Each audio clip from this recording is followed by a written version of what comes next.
हाय सर्वांना, जय भीम. तर मी गेले होते बाहेर भाजीपाला आणायला, पण भाजीपाला काही मिळाला नाही. मुलगी बोलली डोसा खायचा, तर मी म्हटलं चल खा. मग तिला डोसा वगैरे चारला.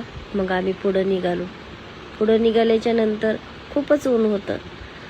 त्यानंतर आम्ही चालत राहिलो. आम्हाला इथे दिसली झाडे दिसल्याच्या नंतर मी इथे शोधत होते मनी प्लॅन्ट, पण मला मनी प्लॅन्ट काही कुठं दिसला नाही. मग त्यानंतर आम्ही निघालो पुढं चालता चालता इथे दिसला मुलीला खेळायची भांडी. तर मी म्हटलं घे तुला, तर ती बोली नको मम्मी मला. मग त्यानंतर आम्ही पुढं निघालो.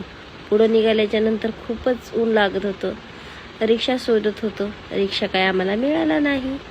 मग त्यानंतर आम्ही थोडंसं पुढं चाललो, रिक्षा काही सापडलाच नाही आम्हाला. त्यानंतर खूप ऊन लागत होतं. चालत चालत घरी आलो.